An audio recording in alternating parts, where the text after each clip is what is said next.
নমস্কার, গুরু কৃপাই কেবলম। আজ আমি আপনাদের মাঙ্গলিক দোষের নিবারণের উপায় বা টোটকা বলবো। মাঙ্গলিক দোষের নিবারণ কিভাবে করবেন সেই সম্পর্কে আমি বিস্তারিত আলোচনা করছি। যারা মাঙ্গলিক আছেন আশা করব তাদের অনেকটাই উপকারে লাগবে। যদিও মঙ্গলকে অমঙ্গল হওয়া আশ্চর্য লাগে, যদিও মঙ্গলকে অমঙ্গল হওয়া আশ্চর্য লাগে, কিন্তু জ্যোতিষশাস্ত্র মঙ্গল, শনি, রাহু এবং কেতুকে পাপী গ্রহ বলে থাকেন। আমাদের এই জ্যোতিষশাস্ত্রে মঙ্গল, শনি, রাহু, কেতুকে পাপী গ্রহ বলা হয়ে থাকে। যদি এদের মধ্যে কোনো গ্রহ লগ্নে চতুর্থ, সপ্তম, অষ্টম এবং দ্বাদশভাবে স্থিত হয় বা থাকে অথবা দৃষ্টি দিলে মাঙ্গলিক দোষ হয়। আবার বলি, কোনো গ্রহ লগ্নে যদি এদের মধ্যে কোনো গ্রহ যেমন মঙ্গল, শনি, রাহু, কেতু এই পাপী গ্রহ, এদের মধ্যে কোনো গ্রহ লগ্নে চতুর্থে, সপ্তমে, অষ্টমে এবং দ্বাদশভাবে থাকে, তাহলে এদের মাঙ্গলিক দোষ হয় এবং দৃষ্টি দিলেও মাঙ্গলিক দোষ হয়। এমনিতে জন্ম ছকে প্রথম, চতুর্থ, সপ্তম, অষ্টম এবং দ্বাদশ ভাব বেশি গুরুত্বপূর্ণ হয়। আমরা জ্যোতিষশাস্ত্র মতে গুরুত্ব বেশি দিই প্রথম ভাব, চতুর্থ ভাব, সপ্তম ভাব, অষ্টম ভাব এবং দ্বাদশ ভাবকে। প্রথম ভাব আমাদের শারীরিক সঞ্চার, রঙ্গরূপ, শারীরিক শক্তি আর স্বাস্থ্যর কারক গ্রহ। এই স্বাস্থ্যর কারক হয়। প্রথম ভাব হচ্ছে আমাদের শারীরিক সঞ্চার, রূপ, রঙ্গরূপ, শারীরিক শক্তি আর স্বাস্থ্য কারক হয়। এই ভাব যদি পীড়িত হয় জাতক জাতিকাদের স্বাস্থ্যে তার বিপরীত প্রভাব পড়ে। খারাপ স্বাস্থ্য হওয়ার জন্য জাতককে বা জাতিকাকে স্বভাব তাদের খিটখিটে আর জেদি হয়ে যায়। চতুর্থ ভাব মাতৃকারক বলে থাকি আমরা। এই জ্যোতিষশাস্ত্রে চতুর্থ ভাবকে আমরা মাতৃকারক বলে থাকি। এইভাবে জীবন উপযোগী জিনিসের কারকও বলা হয়। এইভাবে জীবন উপযোগী জিনিসের কারকও বলে থাকি। এইভাবে পীড়িত হলে জাতক জীবন উপযোগী জিনিসের জন্য পাগল হয়ে যায়। এইভাবে যদি গ্রহ পীড়িত হয় তাহলে জাতক জীবনে উপযোগী জিনিসের জন্য পাগল হয়ে যায়।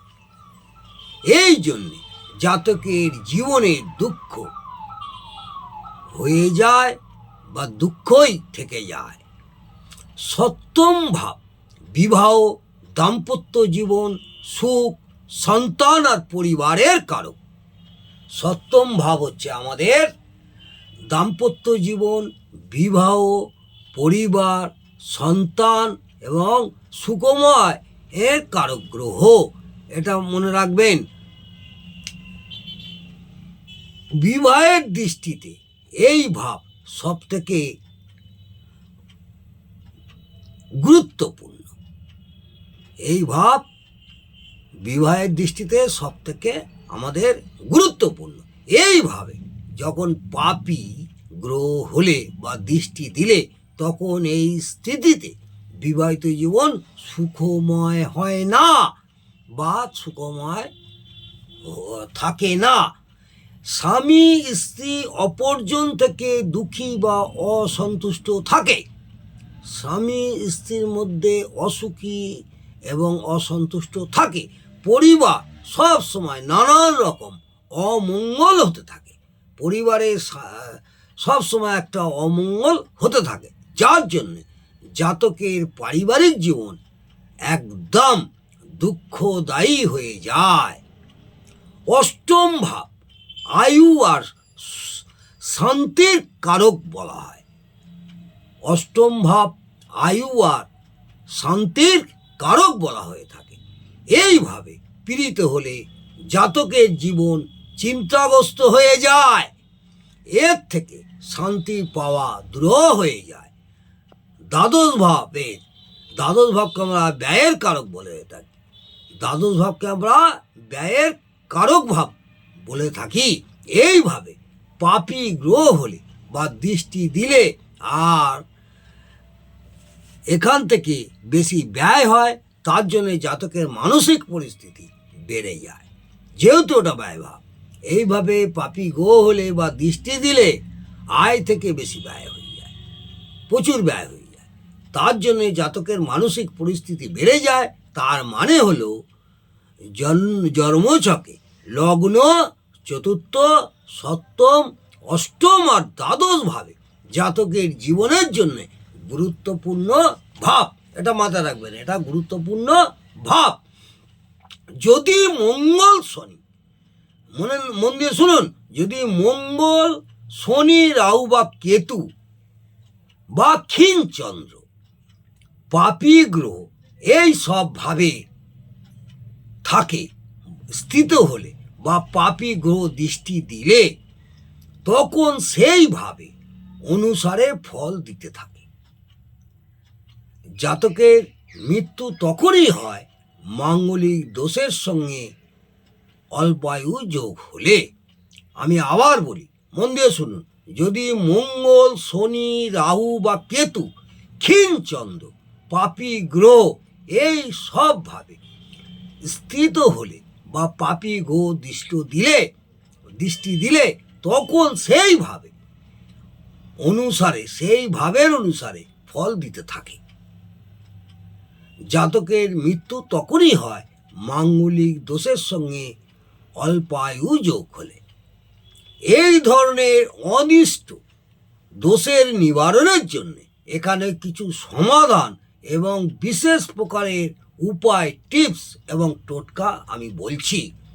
এই টিপসের উপায় করলে জাতকের মাঙ্গলিক দোষের অনেকটাই নিবারণ হবে। চেষ্টা করবেন যারা জাতক জাতিকাদের মাঙ্গলিক দোষ আছে, পূর্বে যেটা বললাম, তাহলে তারা বয়স্কদের পা ছুঁয়ে প্রণাম করে আশীর্বাদ নেবেন। প্রত্যেক দিন বয়স্কদের পা ছুঁয়ে প্রণাম করে আশীর্বাদ নেবেন। বোন ও কন্যা সন্তানকে মিষ্টি জিনিস উপহার দেবেন। বোন ও কন্যা সন্তানকে মিষ্টি জিনিস উপহার দেবেন। কন্যাদের সেবা করুন, ওদের সবুজ কাপড় জামা দিন এবং পেট ভরে খাবার খাওয়ান। গরু, কুকুর, কাক ও বানরদের খাবার খাওয়ান। গরু, কুকুর, কাক এবং বানরদের খাওয়ান। ওদের প্রত্যেক দিন খাওয়াবার চেষ্টা করুন। বিকলাঙ্গদের খাবার খাওয়ান এবং তাদের সাহায্য করুন যারা বিকলাঙ্গ। সংযুক্ত পরিবারে থাকুন, সকলে মিলে সংযুক্ত পরিবারে থাকুন। শ্বশুর বাড়ির সঙ্গে ভালো ব্যবহার রাখবেন। দেব দেবীর পূজা অর্চনা, শ্রদ্ধা, ভক্তি ও বিশ্বাস করুন, তাহলে আপনাদের অনেকটাই উপকৃত হবে। ঈশ্বর ঠাকুরের উপর সর্বদা ভক্তি রাখুন। পরিবারের সদস্যদের সঠিকভাবে লালন পালন করুন। কারুর সঙ্গে ক্রূর ব্যবহার করবেন না। রাগ বা অযথা কোনো রকম ঝগড়া, বিবাদ এবং উগ্র ব্যবহার করবেন না।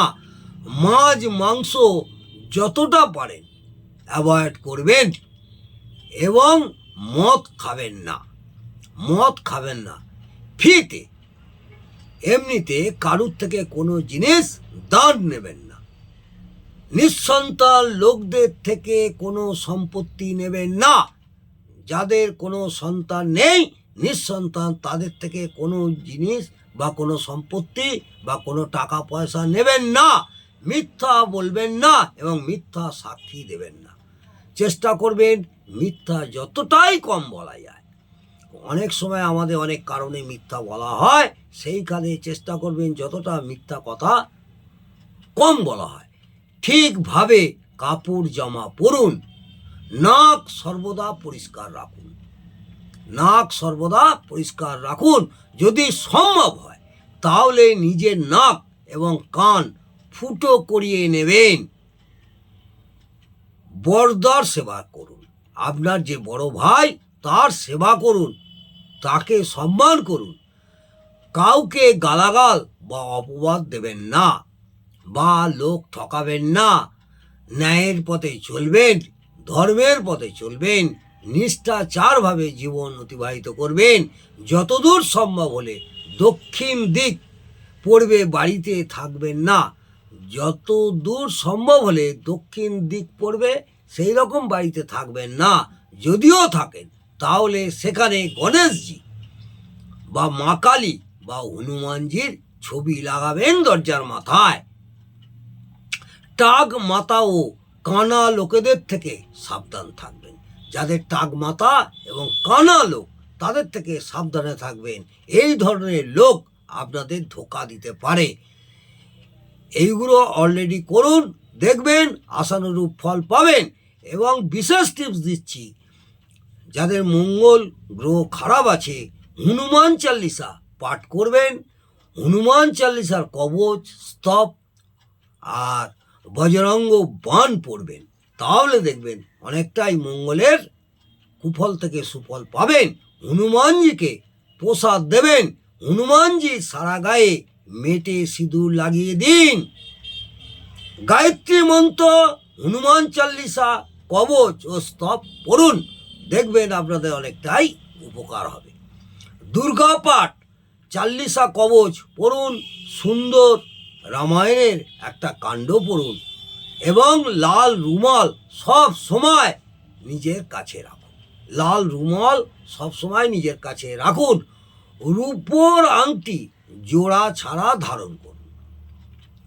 তর্জনীতে রূপোর আংটি একটা বানাবেন, জুড়বেন না, সোনার দোকানে না জুড়ে সেই জোড়া ছাড়া ধারণ করুন। লাল পলাকে, যেটাকে আমরা রেড কোরাল বলি, লাল পলাকে সোনা বা তামা দিয়ে অনামিকা আঙুলে ধারণ করবেন। যদি সম্ভব হয় বাড়ি বা অফিসে কোনো কাজের লোক রাখবেন। কাঁচা দেয়াল তৈরি করে ভেঙে দেবেন।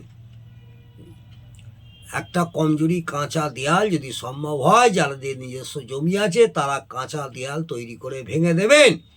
মধু বা সিঁদুর জলে প্রবাহমান করুন ও চিনিও দেবেন। স্রোতের জলে, অর্থাৎ নদীতে, যদি নদী না সম্ভব হয় পুকুরেও দিতে পারেন। মধু, সিঁদুর এবং কিছুটা চিনি আপনারা ভাসিয়ে দেবেন। এতে আশা করব আপনাদের মঙ্গলের কুপ্রভাব থেকে অনেকটাই উপকৃত হবেন। হনুমানজির মন্দিরে গরিব দুঃখীদের পূজা দিয়ে মিষ্টি খাওয়ান বা ভিখারিদেরও মিষ্টি খাওয়ান। লাস্ট আমি আর একটা আপনাদের বলছি, রূপোর বালাতে লাল রং লাগিয়ে বা লাল পলার সঙ্গে রূপো দিয়ে তৈরি বালা স্ত্রীকে পরান। নিজের স্ত্রীকে, সে মাঙ্গলিক না হলেও বা মঙ্গল দোষের কোনো রকম কিছু না হলেও, কোনো জাতকের যদি মাঙ্গলিক দোষ থাকে তাহলে রূপোর বালাতে লাল রং লাগিয়ে বা লাল পলার সঙ্গে রূপো দিয়ে তৈরি করে স্ত্রীকে আপনি তৈরি করে দিন, স্ত্রীকে পরান। দেখবেন আপনাদের মঙ্গলের দেশ থেকে অনেকটাই নিরাময় হবে। আজ আমি এই পর্যন্ত আপনাদের মাঙ্গলিক এবং মঙ্গলের দোষ সম্পর্কে আলোচনা করলাম। মাঙ্গলিক দোষের নিরাময়ের উপায়ও আপনাদের বললাম। আশা করব আপনাদের অনেকেই ভরম করে মাঙ্গলিক কাটাতে হবে, এ কাটাতে হবে, ওই কাটাতে হবে, এগুলো না করে এই দোষগুলো আপনারা করুন। আশা করব আপনাদের মাঙ্গলিক দোষের অনেকটাই নিরাময় হবে। নমস্কার, জয় মা তারা। যদি ভালো লাগে অবশ্যই একটা লাইক করবেন।